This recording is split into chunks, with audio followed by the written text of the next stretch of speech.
இப்போ இவங்க வந்து என்ன காரணத்துக்காக இப்படி சீன் பண்ணிட்டு மக்களை ஏமாத்திட்டு இருக்காங்க? ஏன்னா ஒட்டு மொத்தமே அயோக்கிய குரூப்பாக தான் இருக்கு. அதில் பன்னீர்செல்வமாக இருந்தாலும் சரி, தீபாவாக இருந்தாலும் சரி, எல்லாரும் வந்து ஆட்சியை கைப்பற்றணும் அப்படின்றதுக்கு ஜெயலலிதாவுடைய மரணத்தை வந்து ஒரு அரசியலாக்குறாங்க. நான் சேலஞ்ச் பண்றேன், இவர் வந்து பன்னீர்செல்வமோ அல்லது தீபாவோ என்னோட இணைஞ்சி சர்வதேச நீதிமன்றத்துக்கு வழக்கு தொடுக்கிறதுக்கு அவங்க தயாரா இருப்பாங்களான்னு கேளுங்களாம். ரெண்டு பேருமே வரமாட்டாங்க. ஏன்னா வந்து அந்த அப்படி ஒரு வழக்கு தொடர்ந்தாக்கா முதல் குற்றவாளி அந்த மோடி அரசாங்கம், ஆர்எஸ்எஸ் எல்லாம் அதுக்குள்ள வரும். அப்ப வந்து அவங்களை ஏத்துட்டு இவங்க இந்தியாவில் அரசியலும் பண்ண முடியாது, உயிரோட இருக்க முடியாது.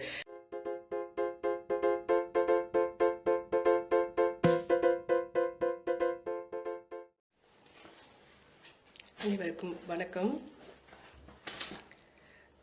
நேற்று மகளிர் தினம், உழைக்கும் மகளிர் தினம் அன்று பன்னீர்செல்வம் உண்ணாவிரதம் இருந்திருக்காரு. என்ன காரணம்னு பார்த்தாக்கா, ஜெயலலிதாவுடைய மரணம் வந்து மர்மமாக இருக்குது. அதை தொடர்ந்து விசாரணை நடத்தணும். அதுவும் விசாரணை வந்து மத்திய அரசு கட்டுப்பாட்டில் இருக்கிற சிபிஐ விசாரணை நடத்தணும்னு சொல்லி கோரிக்கையோட உண்ணாவிரத்தை ஆரம்பிச்சிருக்காரு. இது வந்து தமிழ்நாட்டு மக்களுக்கு வந்து பெரும்பாலான மக்கள் அந்த உண்ணாவிரத போராட்டத்தை ஆதரிக்கிறாங்க. அந்த உண்ணாவிரத போராட்டம் அது வந்து பன்னீர்செல்வம் முன்னெடுக்கும் பொழுது இந்த படுகொலை, அது ஜெயலலிதா தொடர்பான எந்த படுகொலைக்கு எதுக்கும் தனக்கும் தொடர்பில்லைன்ற மாதிரி ஒரு இமேஜை கிரியேட் பண்றாரு. இப்படி செய்ய மூலயமா அப்படித்தான் ஒரு உணர்வை வந்து மக்களுக்கு கொடுக்குறாரு. அவருடைய டார்கெட் எப்படி இருக்குன்னு பார்த்தீங்கன்னா, சசிகலா தான் ஜெயலலிதா படுகொலைக்கு ஒட்டு மொத்தமாக காரணமே அந்த குடும்பம் மட்டும்தான் அப்படின்னு நிரூப முற்படுறாரு. இப்படி ஒரு இந்த திட்டத்துக்குள்ள இப்படி நகர்த்த வேண்டிய தேவை என்ன? இவர் ஏன் இதை நோக்கி இப்படி நடத்துறாரு அப்படின்னு பார்த்தாக்கா, அது பின்னணியில வந்து நிச்சயமா மோடி அரசு தான் இருக்க முடியும். தமிழ்நாட்டில் வந்து அதிமுக அரசு வந்து பிளவுபடுத்தணுன்ற நோக்கத்தோட தான் பிளவுபடுத்தணும். ரெண்டாவது வந்து அதிமுகவை அழிக்கணும்ன்ற ஒரு நிலைப்பாட்டில் தான் மத்திய அரசு செயல்பட்டு. அதன் தொடர்ச்சியாகத்தான் வந்து ஜெயலலிதா மரணம் மேல நடக்குது. ஆனால் இப்போ சமீப காலமாக அதிமுகவில் வந்து சசிகலாவுக்கு எதிரான தரப்பினர் வந்து தங்களுடைய ஆதங்கத்தை வந்து இப்போ பகிரங்கமாக கொஞ்சம் கொஞ்சமாக பேச ஆரம்பிச்சிருக்காங்க. குறிப்பாக வந்து பாண்டியன் கூட சொல்லியிருக்காரு. நிறையா விவாதங்கள் உருவாகிட்டு இருக்கு. இப்போ சில வாரங்களுக்கு முன்பு கூட தீபா வந்து சொன்னாங்க, ஜெயலலிதா எங்கள் அத்தை மரணத்தில் வந்து எந்த மர்மமும் இல்லை அப்படின்னு சொன்ன நபர் இன்று வந்து சொல்கிறாங்க, ஜெயலலிதா இறப்பில் மரணம் இருக்குது, நான் வந்து மோடியை சந்தித்து விசாரணை நடத்த சொல்லி கோரிக்கை வைப்பேன் அப்படின்னு அறிக்கைலாம் விடுறாங்க. இது என்னன்னா, பன்னீர்செல்வம் அவர் வந்து இந்த உண்ணாவிரதம் ஜெயலலிதா படுகொலைக்கு வந்து தீர்வு வேணும், நியாயம் வேணும், இதில் யார் என்ன நடந்ததுன்னு கண்டுபிடிக்கணும், குற்றவாளிகள் தண்டிக்கப்படணும். அந்த அடிப்படையில் அவர் ஒரு போராட்ட வடிவமாக முன்னெடுக்கும் பொழுது அதில் மக்கள் ஆதரவும் வந்து குவிது. ஏற்கனவே மக்களும் வந்து அதிருப்தியாக இருக்காங்க. ஜெயலலிதாவுடைய மரணம் வந்து என்னதான் நடந்ததுன்ற ஒரு இதில் வந்து மர்மமான சூழலை தான் தமிழ்நாடு செப்டம்பர்லேருந்து இருந்துட்டு இருக்கு. இன்னை வரைக்கும் அதுதான் தொடருது. இந்த நிலையில வந்து ஒரு துணிச்சலா ஒரு தமிழ்நாட்டை சேர்ந்த ஒரு முன்னாள் முதல்வர் இப்படி ஒரு போராட்டத்தை முன்னெடுக்கும் போது அது நிச்சயமா சரியான ஒரு தீர்வா இருக்கலாமா அப்படின்ற ஒரு சிந்தனையை வந்து மக்களுக்கு தூண்டி விட்டுருக்குன்னு நினைக்கிறேன். ஆனா இது அத்தனையுமே வந்து ஒரு இது ஜெயலலிதா இது சசிகலா அரசியல் வந்து புறக்கணிக்கணும், அவங்களுடைய ஆதரவுகளா தங்களுடைய பக்கத்தை திருத்தணும், அதிமுக தங்களுடைய கண்ட்ரோலுக்குள்ள எடுத்துட்டு வரணும். இந்த அடிப்படையில் மட்டும்தான் வந்து பன்னீர்செல்வம் இயங்குறாரே தவிர அவர் வந்து நியாயத்துக்காக போராடுற ஒரு நபராக இல்லை. இல்லாட்டினா அவர் மோடி கிட்ட போய் நீதி கேட்கணும் அப்படின்ற ஒரு கோரிக்கையை வைப்பாரான்னு தெரியல. ஏன்னா இந்த ஜெயலலிதா இப்படி படுகொலை நடக்கிறதுக்கு காரணம் வந்து திட்டமிட்டு நடத்தப்பட்ட எல்லாமே. அது மோடி அரசு அனுமதியோட தான் வந்து நிறைய விஷயங்கள் செய்ய முடிஞ்சுது, சசிகலாவை உட்பட. சுயேட்சையாக வந்து எதுவும் செஞ்சிருக்க முடியாது சசிகலாவில் வந்து ஜெயலலிதா இது ஹாஸ்பிட்டலில் இருந்த பொழுது கிட்டத்தட்ட 75 நாட்கள் வரைக்கும் அவங்க ரூமு அந்த அறைக்குள்ளே வந்து அவங்க மட்டும் தான் போயிட்டு வெளியே வந்துட்டு இருந்தாங்க. அந்த அளவுக்கு மெயின்டைன் பண்ணாங்க. கவர்னர் உட்பட யாரையும் உள்ள அனுமதிக்கல. இப்போ வந்து இந்த கவர்னர் வந்து இந்த ஜெயலலிதா ஆஸ்பத்திரிக்கு வருவதற்கு ஒரு மாதம் முன்பு தான் வந்து அந்த கவர்னரும் வந்து தமிழ்நாட்டுக்குள்ள புதுசாக வந்து அனுப்பப்பட்டவர். அவரும் ஒரு ஆர்எஸ்எஸ். இப்படி இருக்கும் பொழுது இது என்ன காரணம், இதில் என்ன நடந்தது அப்படின்னு சொல்ல வந்து நிறைய விஷயம் வந்து ஆதாரம் திரட்டிட்டு தான் இருக்கும். ஓரளவுக்கு சில விஷயங்கள் கிடைச்சிருக்கு. இப்போ வந்து பார்த்தீங்கன்னா, நான் வந்து இந்த ஜனவரி மாதம் நான் உங்ககிட்ட சொன்ன ஃபேஸ்புக்கில் இப்போவும் இருக்குது. நான் சர்வதேச நீதிமன்றத்தில் வந்து இந்த விசாரணை கோரலாம், அதுக்கான முயற்சி ஈடுபடுவேன்னு சொன்னேன் இல்லைங்களா. இப்போ அது சம்மந்தமாக கடந்த 3 மாதமாக வந்து நான் சுவாதி, ராம்குமார், ஜெயலலிதா படுகொலை, தமிழ்நாட்டு அரசியல் எல்லாம் குறித்து ஒரு புத்தகம் எல்லாம் எழுதி முடியும் தருவாயில் வந்துடுச்சு. இப்போ இந்த புத்தகம் வந்து பதிப்பதற்கு முன்பு அதை இது பார்த்துட்டு இருக்காங்க, பிரதி வந்து சரி பார்த்துட்டு இருக்காங்க. இந்த கட்டத்தில் வந்து கவர்னர் வந்து ஒரு அறிக்கை ஒன்று சொன்னார். நான் வந்து ஜெயலலிதா ஆஸ்பத்திரியில் இருக்கும்போது என்ன நடந்தது அதை வந்து ஒரு புத்தகமாக வெளியிட போகிறேன் அப்படின்னு சொன்னார். அப்போ வந்து இந்த பதிப்பதிகாரர் என்ன சொன்னார்னா, அந்த புத்தகமும் வெளியே வரட்டும், அதில் வந்து தமிழக கவர்னர் என்ன சொல்கிறாரு அதை குறித்து அதுக்கு முரணாக உங்களுக்கு ஏதாவது கருத்து இருக்கா அல்லது மாற்று கருத்து இருக்கா, அதையும் வந்து அந்த புத்தகத்தோட இணைச்சி நம்ம எழுதலாம். இன்னும் சில வாரங்கள் அல்லது மாதமானா கூட பரவாயில்ல, பொறுத்துட்ருக்கு அப்படின்னு சொன்னாங்க. அதால் வந்து அதில் சில ஆவணங்கள்லாம் நாங்கள் இணைச்சிருக்கோம். அந்த ஆவணங்கள் அது தமிழ்நாட்டில் அரசு அதிகாரப்பூர்வமான ஆவணங்கள் நிறைய இருக்குது, அதில் இணைக்கப்பட்டிருக்கு. அந்த புத்தகம் வந்து ஆவணங்களோட தான் நாங்கள் வெளியிட போகிறோம். இந்த சூழலில் இது செஞ்சு முடித்த இந்த நான் வேலையை வந்து ரொம்ப ஈஸியாகிட்டாங்க இந்த அதிமுக அமைச்சர்களும். அவர்கள் இப்போ எழுப்புற இதெல்லாம் வந்து நமக்கு ரொம்ப பக்கபலமாக தான் இருக்குது. நான் அந்த புத்தகத்தில் குறிப்பிட்ட நிறையா விஷயங்களை வந்து இப்போ இவங்க கேள்வி எழுப்ப ஆரம்பிச்சிருக்காங்க. என்னன்னா,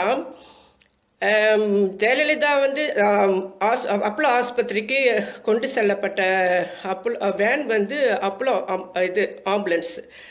அந்த ஆம்புலன்ஸ் வந்து எப்படி அங்கே வந்தது ஜெயலலிதா இடத்துக்கு, அங்கேருந்து யார் ஃபோன் பண்ணாங்க அப்படின்னு சொல்லி அதெல்லாம் நம்ம பார்க்கும் பொழுது, இப்போ சமீபத்தில் பாண்டியன் சொல்கிறார், பிஹெச் பாண்டியன் சொல்கிறாரு, ஒரு டிஎஸ்பி தான் ஃபோன் பண்ணார், அதனால தான் அந்த ஆம்புலன்ஸ் வந்தது அப்போலோவில் இருந்து அப்படின்னு சொல்கிறார்.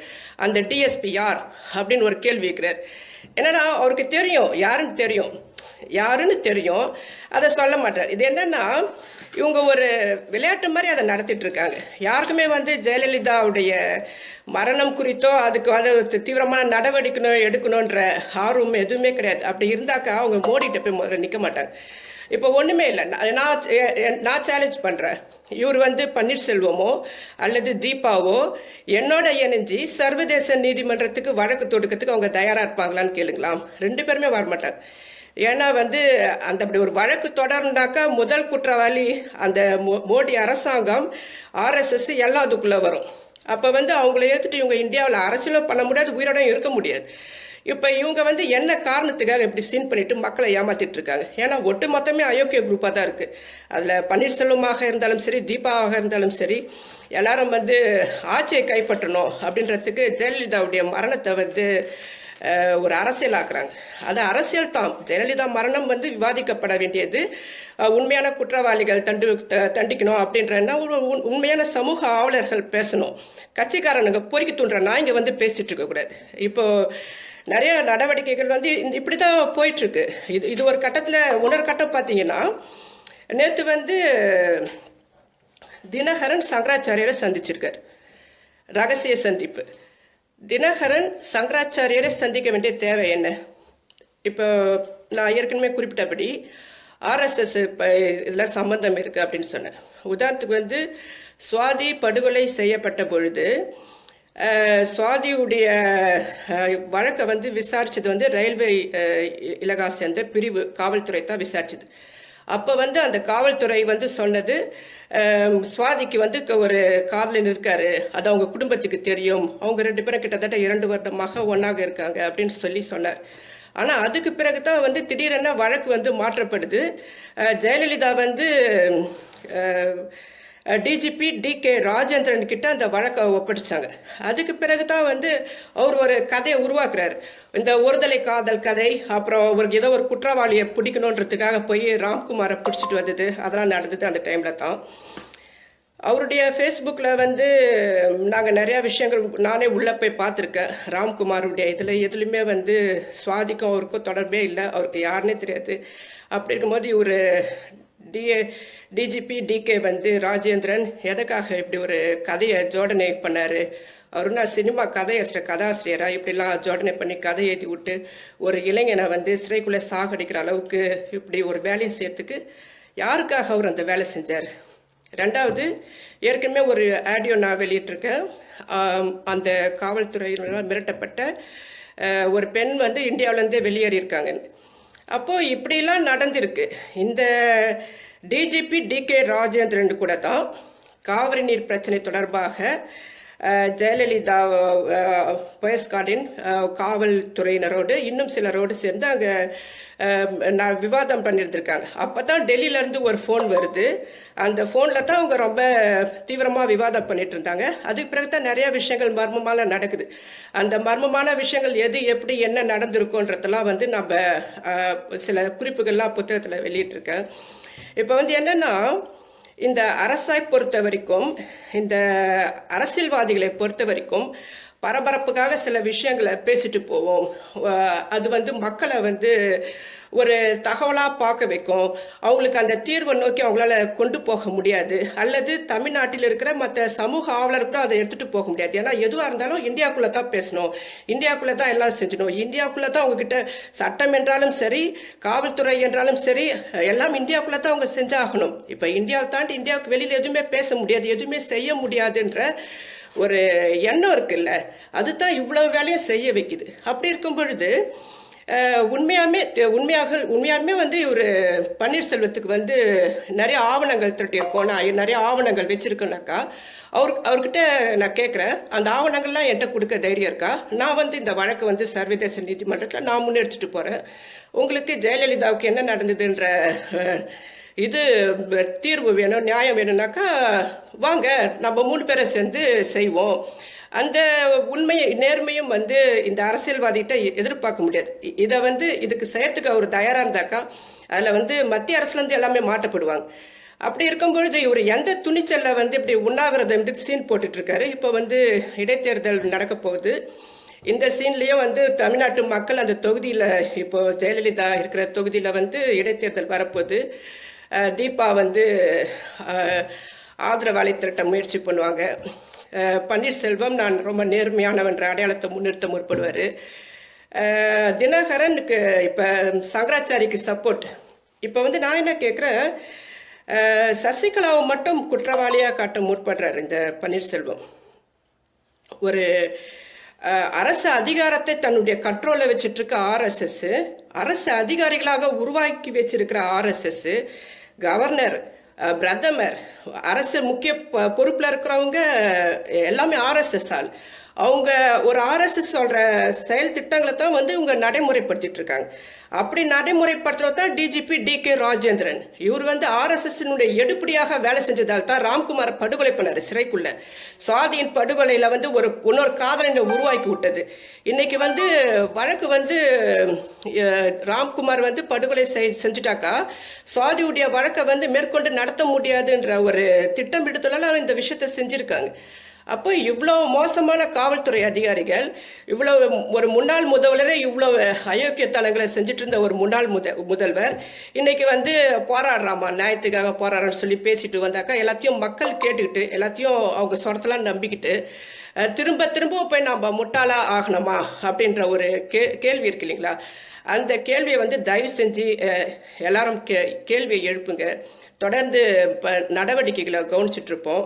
இப்போ சங்கராச்சாரியாருடைய கைதுக்கு பிறகுதான் வந்து ஜெயலலிதாவுடைய படுகொலை வரைக்கும் அது நீண்டு வந்த இதெல்லாம் இருக்கு இந்த ஆர்எஸ்எஸ் விளையாட்டு. இதில் ஆகையால வந்து ஒரு சிறு இடைவேளைக்கு பிறகு நம்ம மீண்டும் அதை குறித்து விரிவாக பேசுவோம். இப்போ நீங்கள் ஏதாவது கேள்விகள் வந்து கேட்டிங்கனாக்கா இது தொடர்பாக நான் உங்க கூட பேசுகிறேன். இதெல்லாம் உங்களுக்கு எப்படி தெரியும்னு சொல்லி ஒரு நபர் கேட்குறார். இப்போ வந்து பார்த்தீங்கன்னா மத்திய அரசு ஒரு இது இந்த திட்டம் முன்னெடுத்துட்டு வந்திருக்காங்க. அந்த திட்டத்தில் வந்து கர்நாடகத்தை சேர்ந்த எம்பிக்கு வந்து அந்த இது கொடுத்துருக்காங்க. அந்த கம்பெனி ஜெம் இது வந்து அவங்களுக்கு கொடுத்துருக்காங்க. அவங்க தான் வந்து இந்த இது வந்து எண்ணெய் இது வந்து எடுக்க போகிறாங்க. இந்த தகவல் வந்து வெளியில் தெரிஞ்சு நம்ம பரவலாக்கும் பொழுது மத்திய அரசுக்கு அதிர்ச்சியாக இருந்தது. இது ரகசியமாக வச்சிருந்த தகவல் எப்படி போச்சுன்னும் பொழுது மத்திய அரசு அலுவலகத்தில் பணிபுரிந்த சில தமிழர்கள் வந்து அந்த தகவலை திரட்டி இணையத்தில் வெளியிட்டாங்கன்னு சொல்லி அவங்கள கைதுலாம் செஞ்சுட்டாங்க. அப்படி வந்து பார்த்தீங்கன்னா இப்படி சில விஷயங்கள் வந்து அந்த இடத்துல வேலை செய்கிற அதிகாரிகள், நேர்மையாக இருக்கிற அதிகாரிகள் தங்களால் சில விஷயங்களை செய்ய முடியாதுன்னும் பொழுது அது சில ஒரு நபரால் வந்து நம்பிக்கைக்குரிய நபர்களுக்கு வந்து கொடுக்குறாங்க. அப்படிப்பட்ட தகவலை தான் வந்து நம்ம பேசிட்டு இருக்கோம். ரெண்டாவது வந்து இப்படி பேசிட்டே இருக்கிறதால யாருக்கு காசு வாங்கிட்டு பேசுகிற, யாருக்காக இந்த வேலையை செய்கிறன்ற முட்டாள்தனமான கருத்து வைக்கிற நபர்களும் இருக்கத்தான் செய்கிறாங்க. அதெல்லாம் நம்ம புறக்கணிச்சிடுவோம். நான் எப்படி எதுக்காக பேசுகிறேன், என்ன காரணத்துக்காக பேசுகிறேன் அப்படின்றது என்னுடைய எழுத்துக்களை வந்து தொடர்ந்து வாசிட்டு இருப்பவர்களுக்கு புரியும். இப்படி வர தகவலை தான் நம்ம வந்து பதிவு செய்யப்படுறோம். இது வந்து இப்போ வந்து பார்த்தீங்கன்னா செப்டம்பர் மாதம் வந்து ஜெயலலிதா அப்போலோவில் இது மருத்துவமனையில் அனுமதிக்கப்படும் பொழுது அங்கே இருக்கிற இதெல்லாம் வந்து கேமராவெலாம் கைட்டப்பட்ட தகவல் அப்பே தெரியும். இது வந்து பன்னீர்செல்வத்துக்கு தெரியாதா? எனக்கே தெரியுதுன்னும் பொழுது இவ்வளவு நாட்கள் சென்று இவ்வளவு மாதங்கள் சென்று கிட்டத்தட்ட ஜெயலலிதா இறந்து 3 மாதங்களுக்கு பிறகு உட்கட்சி பூசல், சண்டை, முதலமைச்சர் பதவி பறிப்பு, இதுக்கு பிறகு அவர் வந்து எல்லாத்தையும் சொல்ல முற்படும் பொழுது தான் இவ்வளோ நாள் கொலையாளி கூட கூட்டாளிக்கு அட்ஜஸ்ட் பண்ணிக்கிட்டு எல்லா வேலையும் பார்த்துட்டு இப்போ ஏன் இந்த மாதிரி கேள்வியை எழுப்புற அப்படின்ற இது ஒருத்தர் கேட்குறாரு, உங்களுக்கு இந்திய குடியுரிமை உள்ளதான்? இல்லை, நான் வந்து பிரெஞ்சு நேஷனாலிட்டி தான். அப்பா இராணுவத்தில் இருந்தோம். நாங்கள் ஏற்கனவே உங்ககிட்ட இந்த தகவலாம் சொல்லியிருக்கேன். எனக்கு வந்து இந்தியன் நேஷனாலிட்டி இல்லை. ஆனால் என்னுடைய தாத்தா தாத்தா தாத்தா தாத்தா காலத்துலேருந்து ஃப்ரான்ஸில் இருக்காங்க. தாத்தா வந்து பாண்டிச்சேரி, அம்மாவும் பாண்டிச்சேரி சேர்ந்தவங்க. நான் வந்து வம்சாவளியில் நான் இந்தியா நேஷனாலிட்டி வாங்க தந்தாலும் வாங்கலாம். ஆனால் எனக்கு அப்படி ஒரு இந்தியா நேஷனாலிட்டி எனக்கு தேவையில்லைன்னு நான் நினைக்கிறேன். என்னுடைய அடையாளம் தமிழச்சின்ற அடையாளத்தோடு நான் இயங்க விரும்புகிறேன். நான் ஒரு இந்தியன்னு சொல்லி நான் எப்போதும் சொல்லிக்கிறது இல்லை.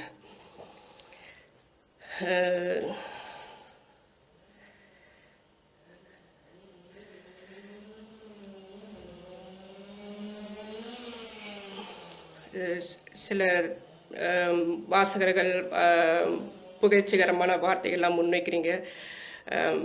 அதெல்லாம் நான் படிக்கிறேன். இப்போதைக்கு அதை குறித்தான எதுவும் வேணாம். ஒரு வழிபோக்கன்றவர் கேட்குறாரு, இவ்வளோ பேசுகிற நீங்கள் இந்தியாவில் வந்து பேசலாம் தானே அப்படின்னு சொல்கிறீங்க. திரும்ப திரும்ப இதை வந்து முன்வைக்கிறீங்களே. இந்தியாவுக்குள்ளே வந்து பேச முடியுமா? ஃப்ளைட்டில் வந்து இறங்கி இது ஏர்போர்ட் விட்டே வெளியே வர முடியாது, சாவடிச்சிடுவோம். ஏன்னா நான் மோதிட்டு இருக்க ஆளுங்க வந்து டிஎஸ்பி, அமைச்சருங்க, மினிஸ்டரு, பிரதமர் ரேஞ்சில் மூட்டிகிட்டு இருக்க. சும்மா விடுவாங்களா? விடுங்க, இங்கேருந்தே நான் செய்யறதெல்லாம் செஞ்சிட்ருக்கேன். ஒன்றும் பிரச்சனை இல்லை.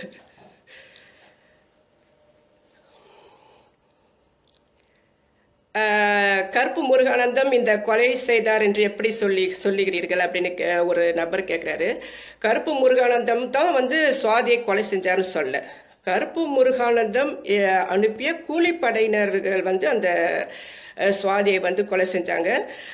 சுவாதி படுகொலை வந்து அங்கே இருந்த சில நபர்கள் பார்த்தவர்கள் வந்து என்ன சொல்கிறாங்க, ஒரு 4-5 பேர் இருந்தாங்க. சுவாதியை கொலை செஞ்சவங்க போது அவளை சுற்றி 3 பேர் இருந்தாங்க.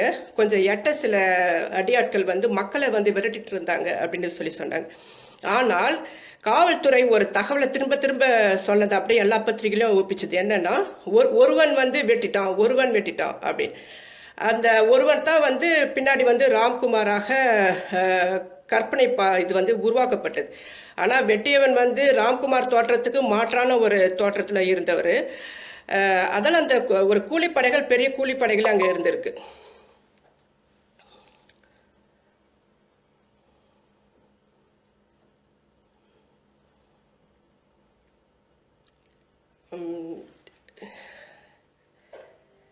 கொஸ்டின்லாம் வேறு சில இது நோக்கி போகுது. நம்ம அரசியல் ரீதியான கேள்விகளை பார்க்கலாம். புக்ஸ் எப்போ வெளிவரும் அப்படின்னு கேட்டிருக்கீங்களா? இந்த புக்ஸ் வந்து ஃப்ரெஞ்சு, ஜெர்மன், இங்கிலீஷ், தமிழ் உட்பட பல மொழிகள் இது வெளியேற்றினதுக்கான முயற்சி இருக்குது. இப்போ வந்து கவர்னர் வந்து ஜெயலலிதா குறித்து ஒரு புத்தகம் எழுத போகிறேன்னு சொல்லியிருக்காரு. அந்த புத்தகத்துக்கு பிறகு நம்ம இன்னும் சில இது எழுதலான்னு இருக்கேன். ஏன்னா இப்போது இந்த புத்தகம் இந்த மகளிர் தினப்போ வெளியே வர மாதிரி தான் ஒரு ஐடியாவில் இருந்தது. இப்போ அரசியலில் வந்து இன்னும் அரசியல்வாதிகளே வந்து பகிரங்கமாக நிறைய விஷயங்கள்லாம் பேச ஆரம்பிச்சிட்டாங்க. ஒருவேளை வந்து இப்போ சங்கராச்சாரியர்கிட்ட தினகரன் போய் சில விஷயங்கள் பேசி முடிச்சு வச்சிருக்காரு. இந்த அடிப்படையில் வந்து பன்னீர்செல்வம் காலப்போக்கில் ஜெயலலிதா மரணம் குறித்து பேசுவதை தவிர்க்கலாம். சசிகலாவை மட்டும் குற்றவாளியாக காட்ட முற்படணும்னு சொல்லிட்டு ஒரு சீன் கிரியேட் பண்ணுது மோடி அரசு. அது வந்து நடக்க வாய்ப்பில்லை. அது ஒரு கட்டத்தில் நிறையா பேர் மாட்டப்படுவாங்க என்னும் பொழுது அதாலே வந்து அதை குறித்து பேசாமல் இருக்கிறதே இப்போதைக்கு தவிர்த்துருவோம் அப்படின்னு நினைக்கலாம். ஆனால் நான் கடந்த ஜெயலலிதா அக்டோபர் மாதத்துலேருந்து சொல்லிகிட்ருக்கேன். ஜெயலலிதா மரணத்துக்கு பிறகும் வந்து ஒரு 2 மாதம் யாருமே பேசலை. பன்னீர்செல்வம் தன்னுடைய முதல்வர் பதவி பறிக்கப்பட்ட பிறகு தான் வந்து கொஞ்சம் கொஞ்சமாக ஆரம்பித்து, அப்போ அந்த டைமில் வந்து ஜெயலலிதா மரணம் குறித்து பேசலை. இப்போ தான் வந்து ஆரம்பிச்சிருக்காரு. ஆக இன்னும் கொஞ்சம் விட்டு பார்ப்போம். அதுக்கு பிறகு அவங்க இன்னும் நிறைய விஷயங்கள் பேசுகிறாங்க. என்னை விட அவங்களால மிக சிறப்பாக சில ஆதாரங்களை அவங்களால எடுக்க முடியும். அந்த ஆதாரங்களை வந்து கூடிய சீக்கிரம் வெளியிடுவேன்னு சொல்லியிருக்காரு. இது வரைக்கும் அவங்க வெளியிட்ட ஆதாரங்கள் எல்லாம் முன்னாடி எனக்கு கிடைச்ச ஆதாரங்கள் நாங்கள் முன்னாடி அந்த புத்தகத்தில் அந்த இது அச்சில் வந்து தரவேற்றம் செஞ்சுருக்கு. குறிப்பாக வந்து பிஹெச் பாண்டியன் கேட்குற கேள்விகள்லாம் வந்து ஏற்கனவே கேட்கப்பட்டாச்சு. அதால் வந்து இவங்க புதுசாக எதுவும் சொல்லலை. இவ்வளோ நாள் ஏன் சொல்லாமல் இருந்தாங்கன்றதான் என்னுடைய கேள்வி. செப்டம்பர் மாதம் எனக்கு தெரிஞ்ச இந்த விஷயம் இவங்க ஏன் வந்து மார்ச் மாதத்தில் பேச ஆரம்பிக்கிறாங்கன்றதான் இப்போ கேள்வி.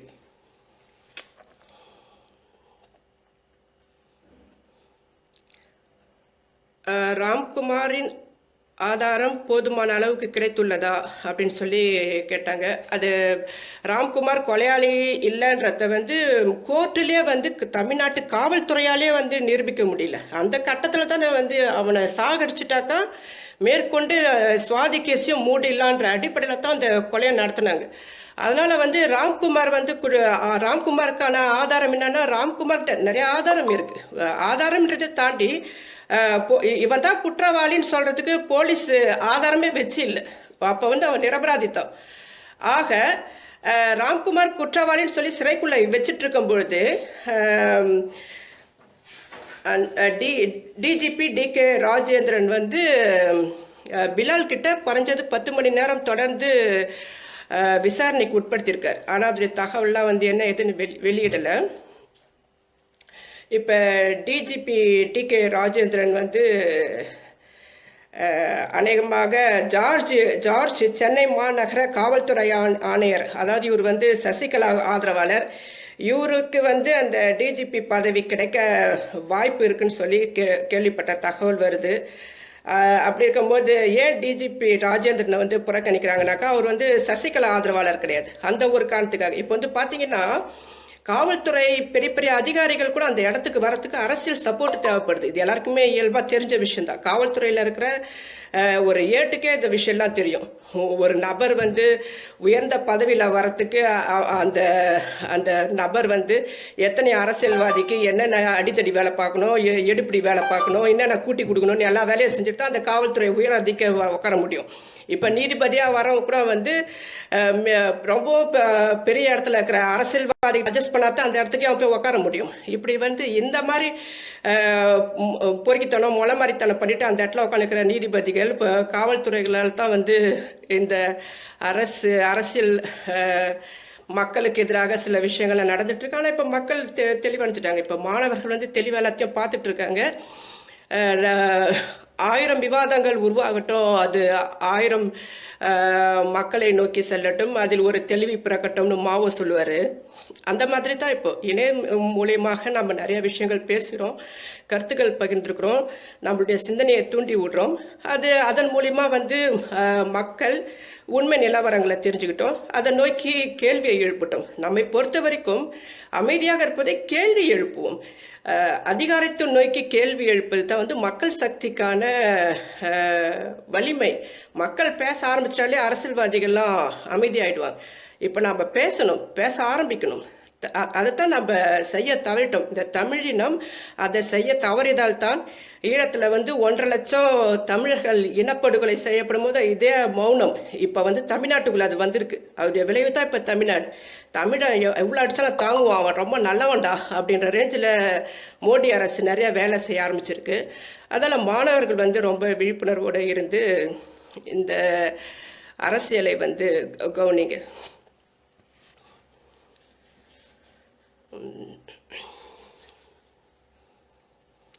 தமிழ் இங்கிலீஷ்ல ரொம்ப கஷ்டம் எனக்கு, தமிழே எழுதுங்க.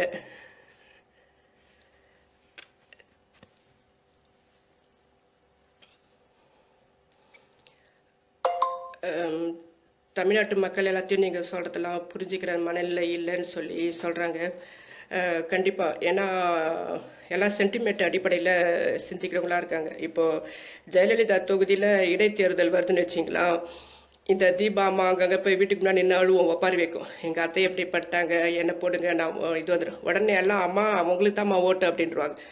அப்புறம் ஒன்றரை யாராவது வந்து ஒரு 500 ரூபா 1000 ரூபா நோட்டை நீட்டினாக்கா ஏற்றுக்க தயாராக இருப்பாங்க. அப்படி ஒரு நாம் வந்து இந்த தேர்தல் நேரத்தில்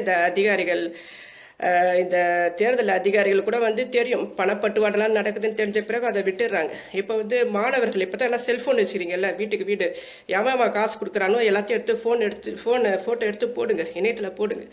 எவன் என்னென்ன தில்முள்ளு பண்ணுறான்லாம் போடுங்க. வீட்டில் உங்கள் அப்பா அம்மாட்ட பேசுங்க, ஓட்டு வாங்காதீங்க, ஓட்டு போடாதீங்க, காசுக்கு ஓட்டு போடாதீங்கன்னு பேசுங்க, சரியான நபரை தேர்ந்தெடுக்கணும்னு பேசுங்க. இப்போ அந்த தெளிவு வந்திருக்கும், எல்லாம் பேச ஆரம்பிச்சிருப்பீங்க. அதால இந்த இடைத்தேர்தலை வந்து திமுகவையும் ஆதரிக்கக்கூடாது, அதிமுகவும் ஆதரிக்கக்கூடாது.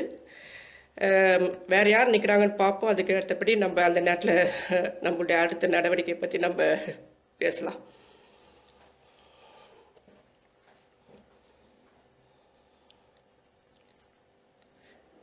இவங்க திமுகவுக்கு சொம்பு தூக்குறாங்க அப்படின்னு சொல்லி மாறன் வீச சொல்றாரு. திமுகவுக்கு சொம்பு தூக்குறேன்னு சொல்லிட்டு நான் திமுகவை புகழ்ந்து பேசினாக்கா திமுகவுக்கு சொம்பு தூக்குறேன்னு சொல்லலாம். இது வரைக்கும் நான் திமுகவை பற்றி ஒன்றுமே சொல்றது கிடையாது. ஸ்டாலினுடைய அரசியல் நடவடிக்கைகளை நான் விமர்சனம் பண்ணியிருக்கேன். கருணாநிதியுடைய சொத்தோட மதிப்பு மட்டும் 5 லட்சம் 1000 கோடின்னு சொல்றாங்க. இன்னும் பினாமி சொத்துக்கள் எதுவும் என்னமோ தெரியாது. ஆனா அந்த கலைஞர் இன்னமும் எனக்கு ஒரே ஒரு வீடு மட்டும்தான் இருக்குன்னு சொல்லிட்டு இருப்பாரு. அதால வந்து எல்லாருக்கும் தெரியுது, அதிமுகவுக்கு திமுக சலிச்சதில்லை, திமுகவுக்கு அதிமுக சலிச்சதில்லை. இதுக்கு மாற்றாக மக்களுக்காக இயங்குற ஒரு இயக்கம், மாற்று அரசியல் உருவாகணுன்றதுக்காகத்தான் நான் இவ்வளோ பேசிட்டு இருக்கேன், இவ்வளோ எழுதிட்டு இருக்கேன். என்னை போய் திமுகவுக்குள்ள அடைச்சிட்டாக்கா நான் என்ன இப்போ வர இதுக்கு திமுகவுக்கு ஓட்டு போடுங்க நான் சொன்னேன். அதெல்லாம் வாய்க்கு வந்தபடி பேசாதீங்க.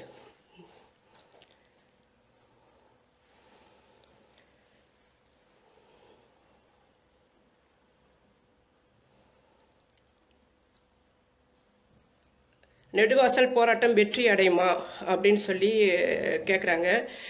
கண்டிப்பாக வெற்றி அடையும். ஏன்னா இப்போ மாணவர்கள் இளைஞர்கள் எல்லாம் எழுச்சியோட தான் இருக்காங்க, ஒரு அர்ப்பணிப்போட தான் இயங்கிட்டு இருக்காங்க. எல்லாம் முட்டாள் மாதிரி இப்போ அப்துல் கலாம் சொன்னார்ன்றதுக்காக மாணவர்கள் அதில் ஏமாந்துட்டாங்க. அந்த அணுமின் நிலையத்துக்குள்ளே என்ன நடக்குதுன்னு இன்ன வரைக்கும் யாருக்கும் தெரியல. அவர் ஒரு காவி அடிவருடி அந்த அப்துல் கலாமுக்கு ஒரு முக்கியத்துவம் கொடுத்து அதை ஒரு மாதிரி வேற ஒரு அரசியல் பண்ணி அதில் ஒரு இது பண்ணியாச்சு. இப்போ அப்துல் கலாம் இல்லை, அதால இப்போ மக்கள் கொஞ்சம் தெளிவாகவே இருக்காங்க. ஆம் ஆத்மி கட்சிக்கு வலு சேர்க்கணும் அப்படின்னு சொல்றாங்க. தயவு செஞ்சு வடநாட்டு நபர்களை நம்ம தமிழ்நாட்டு அரசியலுக்குள்ள அனுமதிக்க முடியாது. அது வந்து ஆம் ஆத்மி மீது நிறைய விமர்சனம் இருக்கு. ஏன் நம்ம தமிழ்நாட்டில் இருக்கிற தமிழ் மாணவர்கள், தமிழ் இயக்கங்கள் எல்லாரும் சேர்ந்து ஒரு புதிய மாற்று அரசியலை ஏற்படுத்தலாம் தானே. அந்த மாதிரி ஏற்படுத்த விட்டு ஏன் வந்துட்டு வடநாட்டுக்காரங்கிட்ட போய் நிக்கணும்னு எதிர்பார்க்குறீங்க? நீங்க ஏன் பகிரங்கமா அரசியல்ல குதிக்க கூடாது அப்படின்னு சொல்லி ஒருத்தர் கேட்டிருக்காரு. அஹ், பகிரங்கமா அரசியல்ல குதிக்கணுமா? அரசியல் என்ன சொல்றது, நான் இருக்கிறது பிரான்ஸு. நான் அரசியல் சார்ந்து ஒரு சமூகம் சார்ந்து ஒரு ஒரு கம்யூனிஸ்டிய பார்வையில, பெரியாரிய மார்க்சிய அம்பேத்கரிய பார்வையில எனக்கான அரசியல் விமர்சனம் எனக்கு பிடித்தமானது இந்த எழுத்து பணி. எழுத்தின் ஊடாக நான் இதை செஞ்சுட்டு இருக்கேன். அரசியலுக்கு தான் வரணும்னாக்கா நான் இங்க இருக்கிற அரசியல்ல நான் இருக்கேன். இங்க வந்து கம்யூனிஸ்ட் இயக்கங்களோட நான் இங்க எனது நிலப்பரப்பில் நான் இந்த அரசியல்ல நான் இருக்கேன். ஆனா இங்க இருக்கிறேன்னா நான் ஒரு இந்தியாவுக்குள்ள நுழைந்து ஒரு இந்திய அரசியலை சேர்த்து நான் ஒரு இந்திய நேஷனாலிட்டி இருக்கணும் இல்லையா? அதால வந்து அரசியலுக்குள்ள நான் அங்க வந்து இறங்கி அரசியலை செய்ய முடியாது. அப்படி ஒரு அரசியல் செய்யற சூழ்நிலையிலும் அங்க இன்னும் உருவாகல.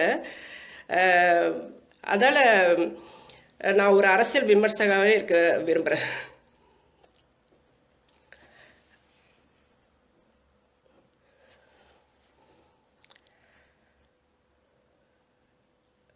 நெடுவாசல் போராட்டம் தற்காலிகமாக நிறுத்தி வைக்கப்பட்டது. அதை பற்றி உங்கள் கருத்து என்னன்னு சொல்லி ஒருத்தர் கேட்டிருக்காரு. தற்காலிகமாக நிறுத்தி வைக்கப்படலை. மக்கள் போராடிட்டு இருக்காங்க. 22வது நாளாக இன்றைக்கு போராடுறாங்கன்னு இன்னைக்கு கூட நான் செய்தி பார்த்தேனே. அதால் நிறுத்தி வைக்கப்பட்டது எந்த அடிப்படையில் நீங்கள் சொல்றீங்கன்னு புரியல. இன்னைக்கு நான் பார்த்த வரைக்கும் 22வது நாள் போராட்டம் நடக்குது. ஒரு வீடியோவில் ஒரு சிறுமி வந்து ரொம்ப ஆவேசமா பேசிட்டு இருந்தாங்க. ஒரு 10 வயது கூட இல்லை அந்த சிறுமி. இந்த அளவுக்கு விழிப்புணர்வு இருக்கு. அதால வந்து நிச்சயமாக வந்து வெற்றி பெற அதிகமான வாய்ப்புகள் இருக்கு. மக்கள்கிட்ட விழிப்புணர்வு உருவாக்கப்பட்டு விட்டது. இது வந்து அதை இனி எந்த சக்தியாலும் தடுக்க முடியாது.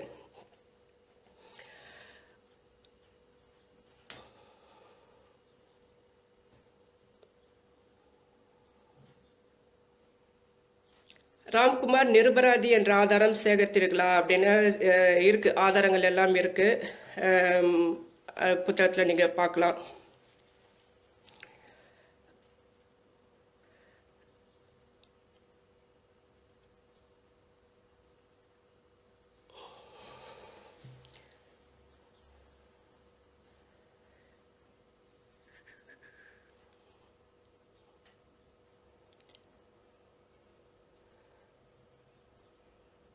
பாஜக பற்றி இது இப்போ உங்கள் கருத்து என்னன்னு கேட்குறீங்க.